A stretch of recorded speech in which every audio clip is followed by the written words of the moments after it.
اعوذ باللہ من الشیطان الرجیم، بسم اللہ الرحمن الرحیم۔ السلام علیکم دوستو، آج ہم صحت کے حوالے سے ایک بہت ہی اچھی ویڈیو آپ کی خدمت میں لے کر آئے ہیں۔ امید ہے کہ آپ کو یہ ضرور پسند آئے گی۔ مزید دلچسپ اور معلوماتی ویڈیوز کے لیے ہمارے چینل کو ضرور سبسکرائب کریں، اس سے ہماری حوصلہ افزائی ہوتی ہے اور ہم مزید دل جوئی سے کام کرتے ہیں۔ گردے کی پتھری آج کے دور میں عام پایا جانے والا مسئلہ بن چکا ہے۔ یہ پتھری عام طور پر کیلشیم کے چھوٹے ٹکڑوں یا کنکریوں جیسی ہوتی ہے، جو گردوں کے فعل میں خرابی کی وجہ سے ان میں جمع ہوتی رہتی ہے۔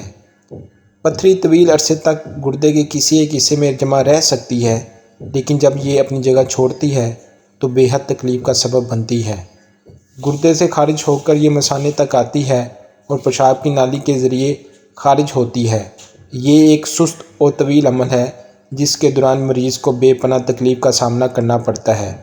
عموماً اس کا علاج آپریشن ہی بتایا جاتا ہے، لیکن ماہرین کے مطابق کچھ قدرتی خزائیں بھی اس مسئلے کے حل کے لیے بہترین نسخہ ہیں۔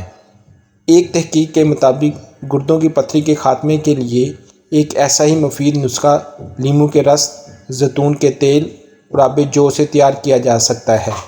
لیموں پتھری کو تحلیل کرنے کی صلاحیت رکھتا ہے، جو کی وجہ سے پیشاب کی نالی کا تناؤ کم ہو جاتا ہے، اور زیتون کا تیل اسے ضروری چکناہٹ فراہم کرتا ہے۔ یہ نسخہ تیار کرنے کے لیے زیتون کا تیل 100 ملی لیٹر، آب جو 100 ملی لیٹر اور لیموں کا رس درکار ہوگا۔ ان تینوں چیزوں کو بہت ہی اچھی طرح مکس کر لیں اور روزانہ صبح نہار منہ تقریباً 50 ملی لیٹر مقدار استعمال کریں۔ باقاعدگی سے استعمال کریں تو تقریباً 4 سے 5 دن بعد پیشاب کی رنگت قدرے زیادہ پیلی محسوس ہونے لگے گی، جس کا مطلب ہے کہ یہ نسخہ کام کر رہا ہے۔ عموماً تقریباً 8 دن میں مسئلہ مکمل طور پر حل ہو جائے گا۔ شکریہ۔ اگر آپ کو یہ ہماری ویڈیو پسند آئی ہے تو ویڈیو کو لائک ضرور کیجیے گا اور چینل کو بھی سبسکرائب کر دیجیے گا۔